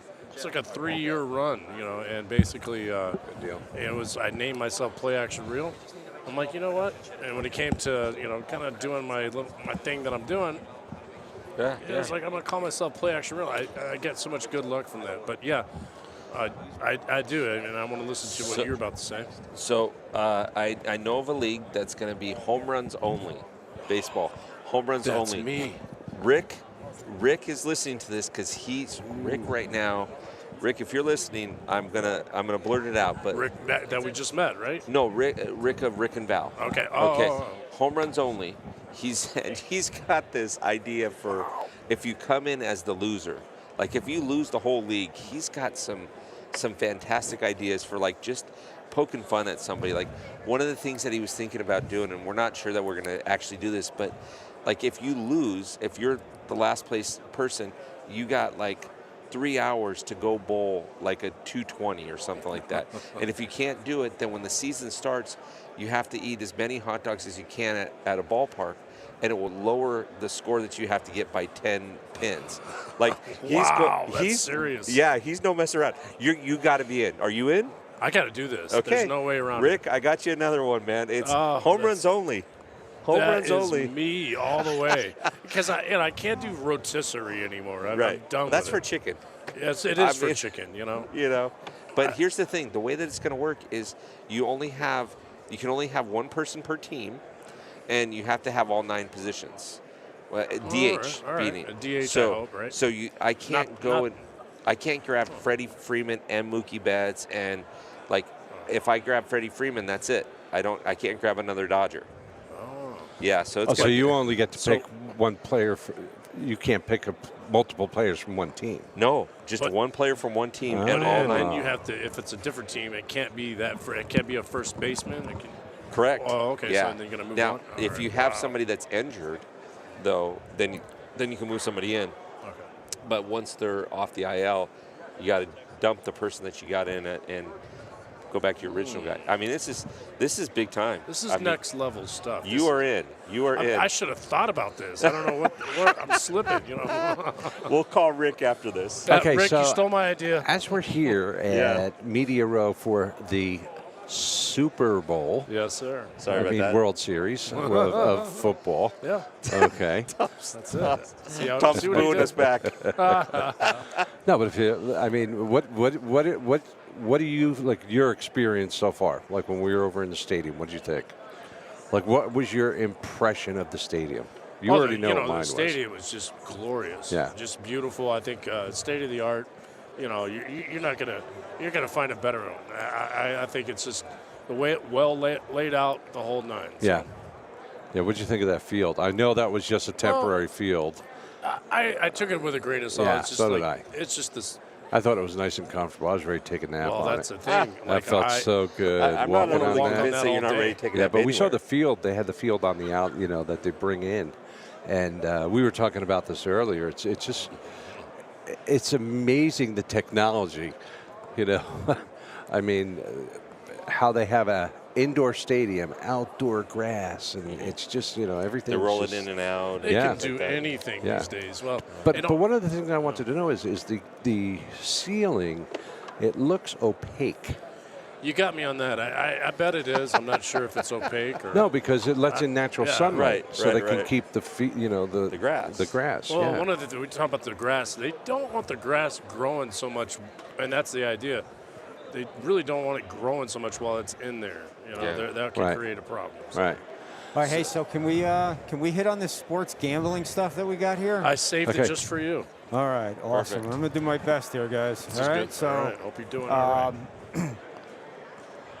Gambling was frowned upon forever by the NFL. We talk about that, but now, if you look around this room, you got DraftKings and FanDuel with these massive booths and Caesars and our friends at Bet365. That's right. Right. If you're one of the people that's going to put a wager on the game this week, because there are, check this out, there are 42.7 million people that are going to bet on the game this week as an actual, like they're betting on the game. Then there's another 36.5 million people they're going to play around in pools and prop bets. So Bet365, if you're a new gambler, and you go to our website, BleacherBrothers.com, or you can go to TonyBrunoSportsNetwork.com and click on the link for Bet365. They're running all kinds. You literally can make a $5 bet, and then they'll give you $150 worth of bonus bets. Also, they have a $2,000 safety net on your first bet. So if you bet $2,000 on your first bet and you don't hit, they will give it back to you in bets. It's great. So, but yeah, I got some numbers here for you that are just they're kind of insane. And if you have a gambling problem, 1-800-GAMBLER, must be 21 or older. Exactly. Yes. Thank you for saying that. And here's the deal. So only a small part of the action that's going to be placed this week is bet legally, believe it or not. With sportsbooks everywhere, I believe it. There's a lot of places that sportsbooks are not. 23.1 billion wagers will happen on the Super Bowl itself. Out of those 23.1 billion, 1.5 billion will be bet legally. The rest is you're dealing with Pickles the bookie, I guess, okay? What's the VIG? It depends on Pickles and what kind of mood he's in that day. Uncle Charlie. Texas and California are the two major states right now with no action, but also Georgia and North Carolina. There's no legalized sports betting at this point. That's a big population. Get on it, Texas. Gosh. Yeah, and California, what is going on in your state, man? You live in the most, not you personally, but you live in the most liberal state where you would think that, Okay, Coach, I just paid $4.64 a gallon for gas, and that was at a discount. So, but California can tax this revenue. Yeah, bring down the gas price first, and then worry about the gambling. Well, come on, Newsom, do something. Yeah. Less than 13% of all the action that's placed will be placed right here in Las Vegas. 12.8% bet in Vegas. 9.6% in, do you know what the second state is? We'll take a guess. Jersey. Florida. Jersey, yes, Okay. 5 points for you. Okay. Were any points awarded while I was gone? Because I'm minusing Tom 30 points. Minus because I watched 30. the live feed real fast when I was outside getting some air. And Tom looked like a beach whale the way he was sitting there. So Tom's banned from, now he's banned from eating at the booth. Bill he's banned gets from being at the booth. Bill gets Just 1,000 points already. All right, just Bill's got by 1,000 being just for here. being here. Yeah. Exactly. Just for being here. You just got docked points, Tom. 73 million people. Let me see, what do I got here? Props and 73 million people, I guess, plan to watch the game. So what I got? That's what I got written down. That sounds a little bit low. The betting this year is going to be 44% higher than previous years. 73%, 73 million people plan on watching the game. There's a lot of betting action going on. So, Bill, we're working on a $1 million parlay prop. Okay. We want to put together a prop that Touchdowns, interceptions, yards, over, under on a $100 bet that'll pay out $1 million. Oh. Is there anything that you like or anything that you feel that we should look at or load into this thing? No. Did you have a conversation with Jason a couple weeks ago? Did not. Okay. No. Off air, we'll talk about that though.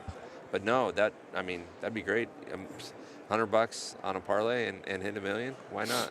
Right. Well, I want to Stadium ask Food you. Girl says not a beach whale. Yes, definitely a beach whale. Definitely a beach whale. What I'm hoping is we don't get away from the parties where you do the squares, and Yeah. I can see that kind of trending down, and that's kind of. You may or may not like it, but it's fun. You do it with the family, and I already told you about how I feel about those. Because Yeah. I'm the curse AJ for the Raiders, by the way. yeah, we found out he's the curse of the Raiders. Al Davis, he's responsible for his death and everything. So, how dare you? I did take his suite in Oakland one time. That's a different story for another time. Maybe because he didn't buy the 55,000 sweatshirts, and then all of a sudden, you Telling you, felt your wrath. 55,010 now. Yeah, for you. Felt your wrath. Yeah, and it was like, that's wrath. Yeah, and I saw his son yesterday. I'm like, what's going on with his hair, bro? Here's what we need to ask. Obviously, as I'm looking in the chat here, is we need to ask Stadium Food Girl about building this parlay because she's gone cold in college basketball recently. Now she's on to women's college basketball. Niners money line. This is all coming from. She may have to change her name to Stadium Gambling Food Chick. Ooh. Stadium parlay prop for prop girl, prop Stadium Food Girl. Well, she'll don't be forget in on that number Friday. that Jeff gave you. She'll 1-800-GAMBLER. I wish we could bet on the Gatorade color she just texted. Yeah, some places you actually can. So, and she'll be here Friday when we unveil this prop bet. So maybe she can. Maybe she can add to it if we're a couple of bets short. Can we get an over/under on the Taylor's viewings though? Can we just set that up right now? We got to find that one. Yeah, what should we set the over/under at? A lot. 12. A lot. 12 sounds low. I don't know. You mentioned 14 was your wager. So. Yeah, mine was 14. And that includes coming in and out of commercial. So what if we counted? No, I was gonna say count the commercials that she's in. You'll literally. You count the commercials that she's in and her walking in the stadium and all this stuff. You're dead. You're gonna get 30 of them. Now, I wouldn't be surprised if the NFL has a little segue with one of her songs coming back from commercial. Yeah. You mean Stadium? Just fade me because I suck, girl. That came from her, not me. Okay. Fade the Stadium Food Girl. Let me real quick. Just on her college. Before we get to Carrot Top coming over here shortly, we got to go to my NBA picks because yesterday I'm here in Vegas and I'm taking the city down. I gave out winners. I'm in this competition with Pete Shepard because he's the only other guy that got in for King of Radio Row on sports betting. Pete got shellacked on his bet, and my bet came through heavily yesterday. I had the Cleveland Cavaliers over Sacramento Kings. There's a lot of stuff to choose from today, and there's a lot of stuff that's kind of tight, but if I'm going to go out on a limb here and give you my lock, I may regret this, but I'm going to live on the edge here today. All right? Living on the edge. I'm torn between. Here's what I'm torn between: Minnesota -5.5 over Chicago. Oklahoma City -3.5 over Utah. And Phoenix -3.5 over Milwaukee. They got to get it together with Doc here. You think and start playing defense, but I don't think they're going to tonight. I'm going to stick with Phoenix. Phoenix has been hot. So my lock for tonight are the Phoenix Suns -3.5 over the Milwaukee Bucks. And for those of you who trail me, I like OKC too, and I'm going to put some action on Minnesota. Of course, I like the Knicks, and they're coming off a loss, so they should rebound, but 14.5 is a lot of points against Memphis. Miami is given 3.5 to Orlando tonight, and you know how I feel about Miami, but I don't feel much different about Orlando, but I think I would lean Orlando there.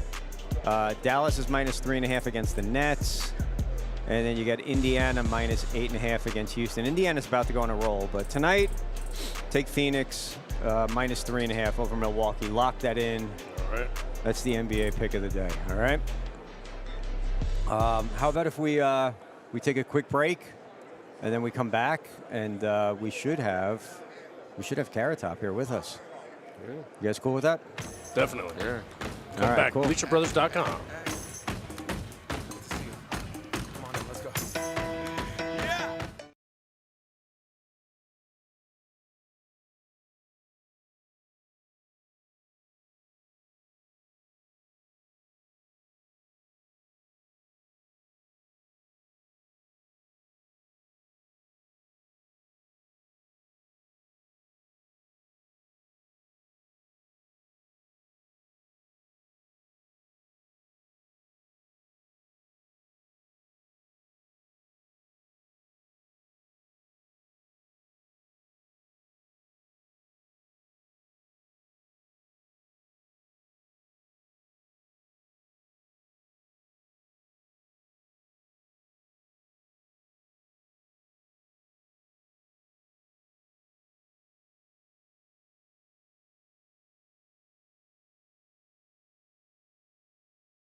Nah, nah, nah, nah. All right, so Rob, you can put him over there, right? When you come, we're on, so you should put headphones on until they come up, buddy, and then take them off, greet them, sit them down, all right? Yep.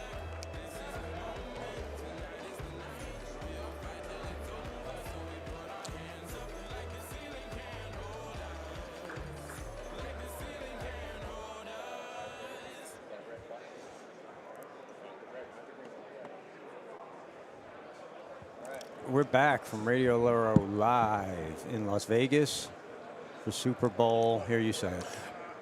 LVIII.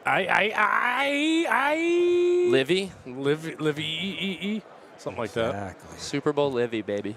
Exactly. Super Bowl 58. You know how I know if it's Super Bowl 52, 53, 99.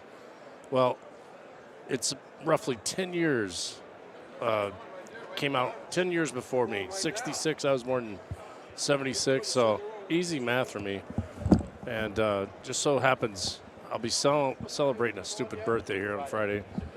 And don't tell nobody, okay? I'm not going to tell anybody. Don't tell nobody, I'm telling you. Because with everybody croaking out, it could be me next. We already got people sick. Nah, Jeff, me and you gotta pull through. We gotta stay healthy, eat our vitamins, and all that good stuff. And Robbie's keeping me young, and I've learned a lot from Robbie in the short time we've hung out. And he's good people. He's going places. And I mentioned before how your dad's probably super happy. Did he see the picture? Oh yeah, of Bruce, right? Pops is very excited. He's living vicariously through me, as they say. Oh my gosh. Yeah. Right. Well, that's what it is, you know. Luch checking in. Great job on the interviews last night, guys. Thank you, Luch. And Stadium Food Girl checks in on nothing. Food coverage, but all gambling. You see Creighton is minus 29 in women's, playing a team that's 1-18, Xavier. All right, that's it. There's your Stadium Food Girl lock of the day right there. Lock of the day. Hey, she's versatile, you know. I'm just putting that up there for when it's time. Double IG Live. What else are you out? Oh. Out of here. Here they come. All right, cool. Well, ladies and gentlemen, we might have a we got ourselves an A-lister coming in over here. So hang tight. We'll see what happens here. This is very exciting. How you doing, sir? Robbie, nice to meet you. How you doing, man? AJ, we spoke last year. Jeff, pleasure. You just stick those on, and you're all wired up there.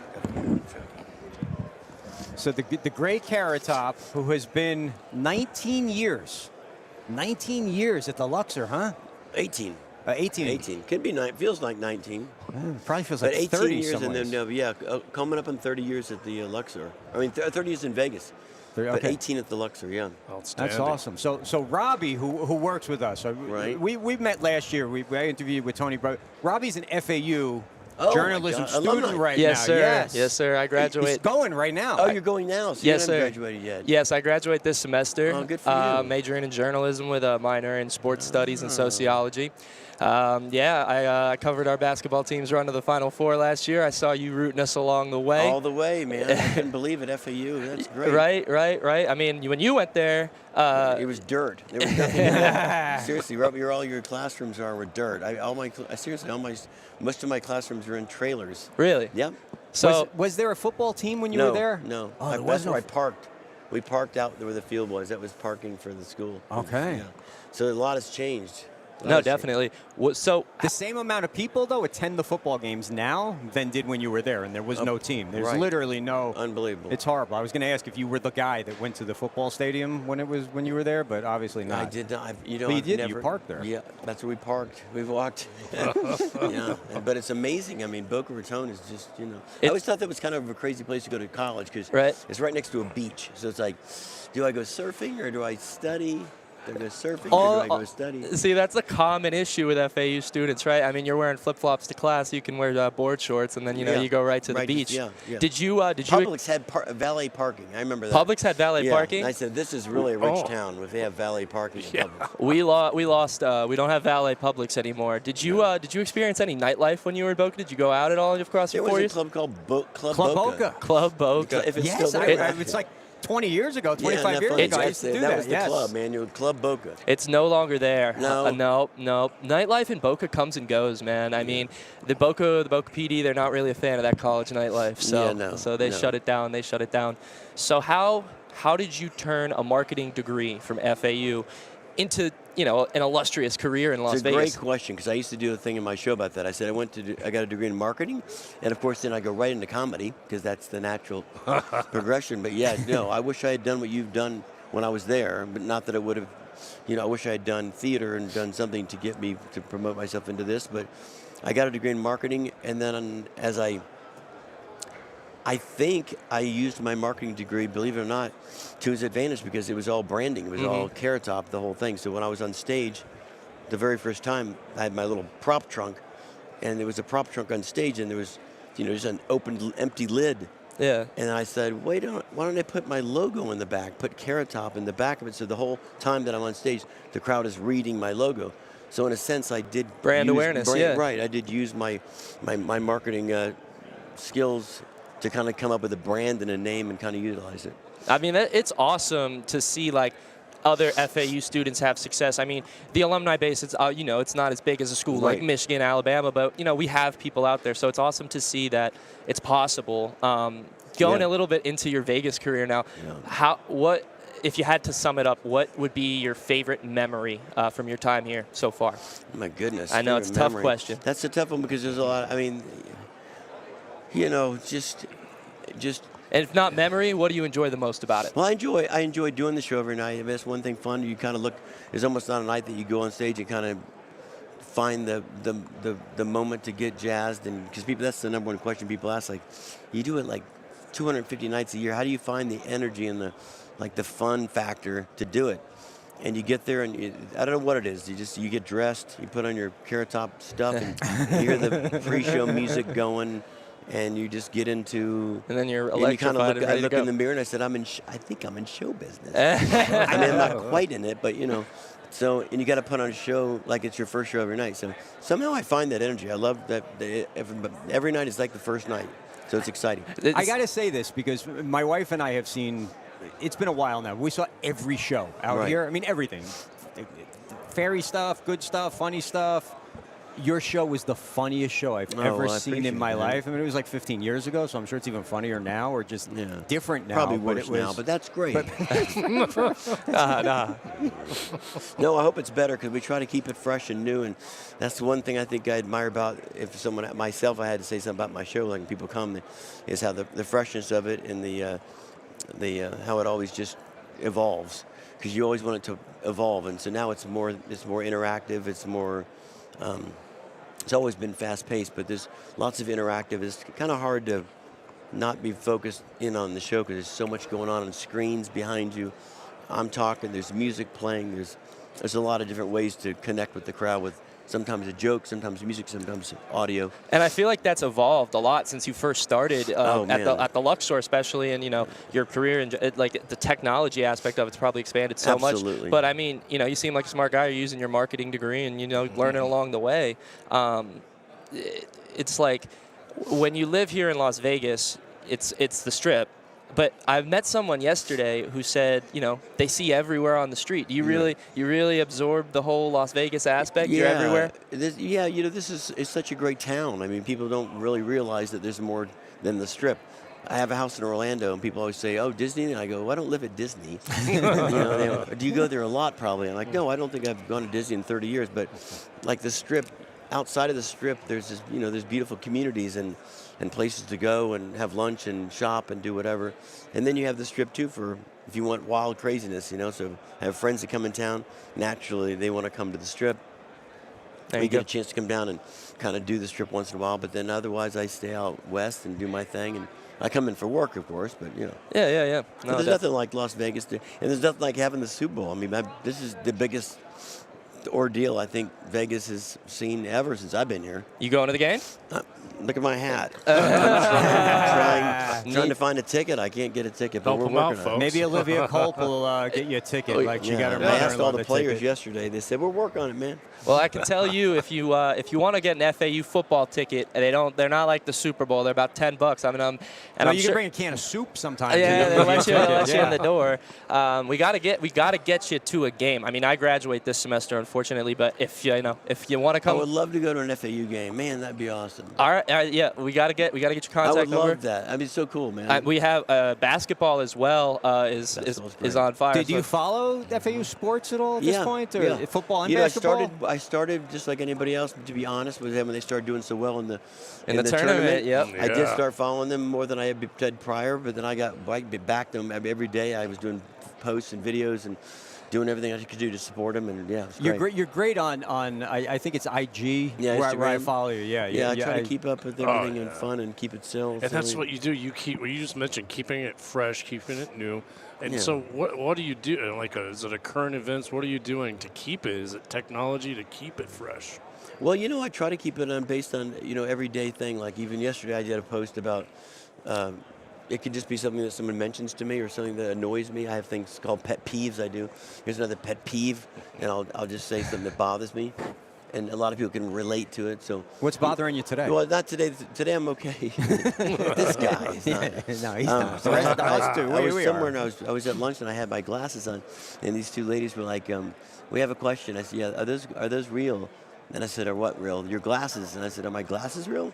I said, "Like, what do you mean? What, like they're fake?" She says, "Like, do you just wear them for like fashion?" I'm like, "No, I'm blind as a bat. Why would I wear glasses if I didn't have to wear glasses?" I mean, I guess it's a trendy thing for kids to wear glasses. They don't. So I said, "No, they're real here." And she's like, "Oh wow, they really are real. We thought you were just wearing them, to look cool." I'm like, "I look cool with glasses. I don't think I look cooler." I can't believe you let somebody touch your glasses. Yeah, too. that's No, I shouldn't have done that. Yeah. I just showed them. Look, they're real. I'm surprised they probably didn't try to take them, man. You're a celebrity out here. They're going to rip your glasses. Then I said, "There's a real. Why would I wear glasses?" Then I took a cigarette. I said, "This is with a cigarette." Oh, fuck, it's real. And I made a little joke about it. So at the end, it's funny because don't smoke. Smoking is the worst thing in the world. That's right. Oh, man. So if you had a message to some FAU students that were trying to, make it, it doesn't have to be comedy or really anything, what would that message be? Well, first of all, stay in school and get your degree. And I think FAU is one of the best schools in the country, and it can't be located in the best part of the state. I mean, we made a joke earlier about a beach and a thing. I mean, Boca's a beautiful town. It is. There's a dichotomy too, though, not just with the beach. I used to say this when I was there. So when most kids in college, you're dead broke. I was dead broke. I I'm with you. No money, and so you live in the richest city per capita, right? So there's billionaires, and then no money guys, right? So you're milling around, in your little crappy car, and next to a Rolls Royce, going to FAU, man. Going to Swifties, getting a sub. Right. So it was kind of, in a sense, though, it was kind of a cool thing because you wanted to work hard so you could have a better car and have a better life and have a better thing. So, man, if I work hard, maybe I'm not going to get me a Rolls, but, I can, maybe I can go have lunch at the Boca Hotel, the Pink Hotel. Yeah. So, yeah. All right. It's a great school. It's one of the recruiting things that they do for the college players is they take them to the top of the stadium on the roof of the press box, and they say, "Look, you can see the ocean from here." And you can. And that's what they're all excited when they end up signing and committing. They're like, "You can see the ocean. We're only a mile away from the ocean." It's true. We suck, but you know what? You can still see the ocean from here. Yeah, no, it's a great school. Hey, they're working on improving, man. It's a step by step. You know I love the school. And I'm running the grassroots program. I'm gonna get Carrot Top here back in the stands. There you go. And I'm gonna start with him, and we're gonna work on everybody. I mean, there's a ton of FAU alumni that we want to get back in the big house. So. I love it. Hey, there was something that happened that I want to ask you about. So we found out this morning that Toby Keith had passed away, and then I was doing a little bit, and you were in the video for Red Solo Cup. Is what I okay. What was it like working with the guy? Were you tight with him? Was Very that a tight. one shot Very and done? tight. Is he a friend I texted of him 2 yours? days ago. Oh my gosh. So did you know he was sick? Well, we all knew he was sick, but I never asked him how. I never asked him in depth how he was doing as far as the progress of the cancer treatment. I just said, "How you hang?" He said, "Hanging in and fighting the." He'd always say, "Fighting the dog." He always called me, buddy. He always called me buddy, my little buddy. He said, "I'm fighting the fight, buddy. The dog is not going down." So. Yeah, Came across kind of a shocker this morning. I just heard it, but I was in about 5 of his videos, and he was a good. If anything, you'd say about Toby Keith he was the biggest patriot, man. That's right. He did everything for our military. He went overseas and did all those shows for the USO tours for nothing, for years and years. So, he seemed like a good dude. He's You really obviously good seem like a dude, good really dude. funny guy. And Red Solo Cup is one of the greatest songs No, ever. I mean, especially Club Boca before you go to the best Club part Boca. about that was he called me when he was doing that song, and he said, "Hey man, I got this video, and it's the dumbest song I've ever recorded, but I'm getting all these people to do it. Would you do it? I said, what is it? Hold on, let me get my guitar. And he got he's in his house, and he's singing. He's say, Red Solo Cup, over the phone. You know, I cheer you up. And he sings like the whole first verse, and then he says, it's longer than that, but I ain't gonna put you through anymore. What do you think? I said, well, you're not kidding. That's the dumbest fucking song I've ever heard. But of course I'll do it. And so of course I did it. I did it, and it was this big hit.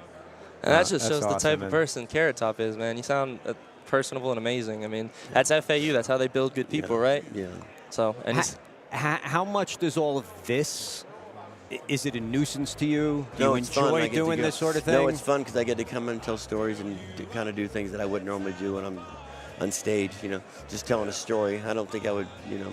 Hey, how old? You got to be 55, 50? 58. you're So good how for do you- 58. No. You do, and that's my question is, how do you, because I'm 52, and I started working out again 2 years ago. I am just torn here, Yeah, that's torn the there, problem. this Yeah, you hurts, get- that yeah. hurts. How No, do you, how do you, I'm hurt what do you everywhere. do? Are you? You just push through it? Yep. Is that what you're doing? Yeah. Do you do any of that Push cryo Nope. sort of ice Nothing. baths, Nope. any of that shit? I No? tried it one time. I never did it.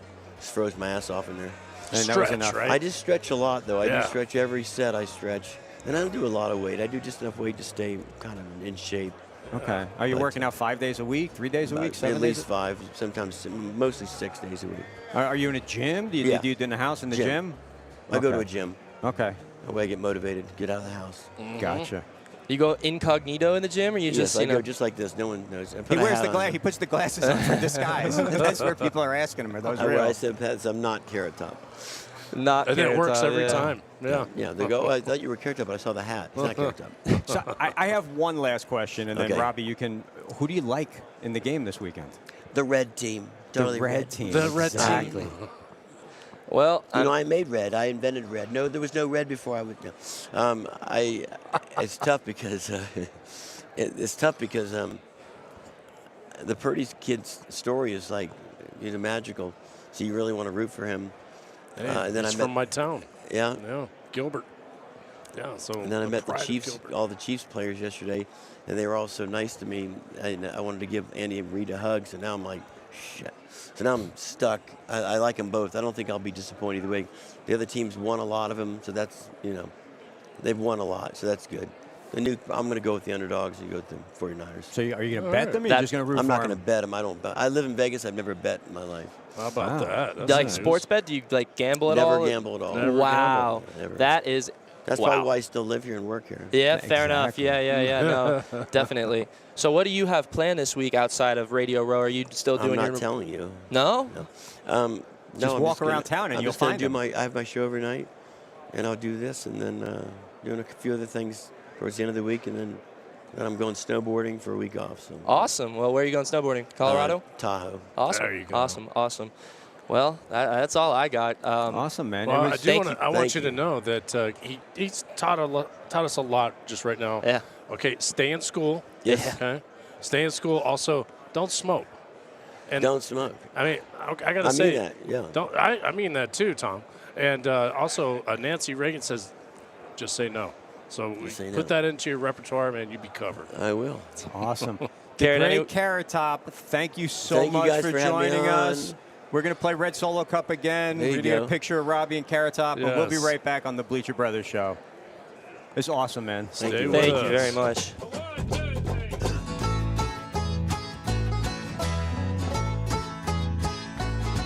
Now, Red Solo Cup is the best receptacle for barbecues, tailgates, fairs, and festivals. And you, sir, do not have a pair of testicles if you prefer drinking from glass.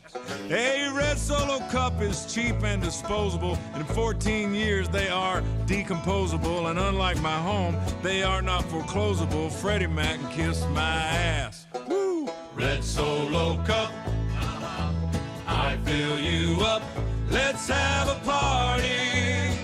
Let's have a party. I love you, Red Solo Cup. I lift you up. Proceed to party. Proceed to party.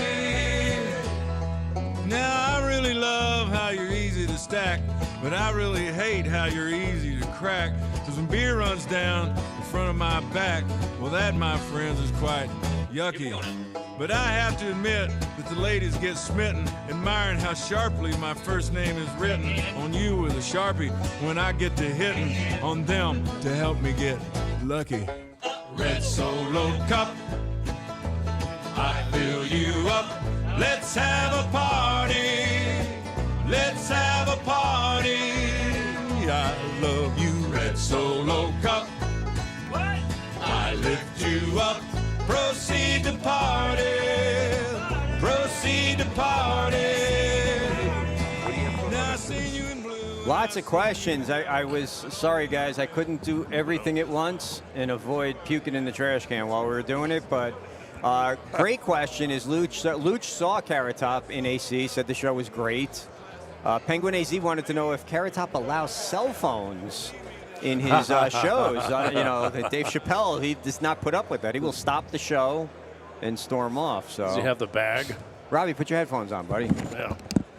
Sorry, guys. Robbie, how was that? You're a little excited about that. I know. I'll text you the picture right now so you can post it out, buddy. Oh, man, that was surreal. I mean, it's nice to see celebrities just be nice people. I mean, a lot of times, at least from what I've heard, I've never experienced this, but, you hear how some people, especially people with money or famous or whatever, they can be cold or, not willing to do something like this. But, man, I mean, you guys, everyone who's listening heard genuine. I mean, the advice he gave was just genuine-hearted stuff. That's really important to hear. And I hope if there's any other FAU students listening, it shows me that it's possible to do big things coming from Boca Raton, and it's very possible. You just got to put your mind to it and work hard. I mean, we don't have the same alumni base as some of these big schools, but at the same time, we have that work ethic and we have people that are willing to help you out. So, and give yourself some credit too, because you talk about celebrities being kind, and a little bit comes from you, being your attitude and not just being so starstruck and just being normal. And you've got that in you, and you got a long way to go, but you're doing well right now. So. We're proud of you. Yeah, Robbie, it's so guys like Carrot Top, in my opinion, and Bill, you can chime in here if you want to, but guys like Carrot Top, back. You either have what it takes or you don't. And I think you're born with that, and it can't be taught. Anybody can taught to be a journalist. Anybody can taught to be a DJ. Anybody can taught to be an accountant or a landscaper or whatever. But to take it to another level and really excel, you either have it or you don't. Obviously, he had that fire inside. Yeah. What I see in you, I've had very little success in my life, but what has gotten me there is just the nonstop willingness to set a goal and reach the goal and not be deterred by anything. Nope. Nothing is going to stop me. And that's why when I met you, I said, this kid's got it. He initially he's reaching out to, is what I thought. He's reaching out to me thinking that I can help him further himself and pad his resume, but I saw where he's going to further us, and it's a mutually sort of thing. So we're blessed, and I'm glad that, that's why we took a back seat, and that's why I kind of thought, you know what? I knew he was FAU because we interviewed him last year. Yep. We gave him a nickname last year. I saved it for Tony to talk about, but we told him to change his name to OMG. Because it used to be Orange Man Bad, but he can be Orange Man Good. Makes sense. I like that. No, definitely.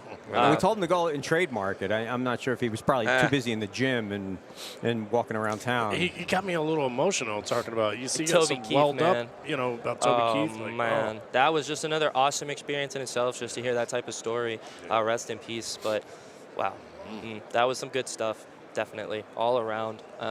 Well, you did a great job, man. We didn't mean to step on you. Nah, that was an amazing experience, and hopefully, there's more FAU people out there that want to come talk. I'd love to talk with other FAU alumni. You don't got to be as famous as Carrot Top. I'll talk to an accountant, and we can talk about how much good the school has done for you. Because as much as the school, here I am 4 years later. I was going to transfer when I came there freshman year, and here I am 4 years later, and I enjoy every second of it. So and it sounded like he did too. too, even though, he went there in 1989 when it was a dirt road and some parking lots. So it's fantastic. And the funny thing is, I used to hang in Club Boca was the place to go back in the mid-'90s, early mid-'90s when I first got down there. You guys didn't cross Club paths? Boca was the place. No. He probably didn't have the hair and whatnot. I think he always had it because that's how we got the nickname. Well, he I had got the all kinds orange of hair, but did he have the notes there. braids? I don't know. We'll have to ask him next time we talk to him. Well, he matures as he goes on with his look. So, was that your biggest? Would you say to date? Is that your biggest sort of celebrity that you've interviewed, or are there on hand? Yeah, I mean, you don't. I don't count.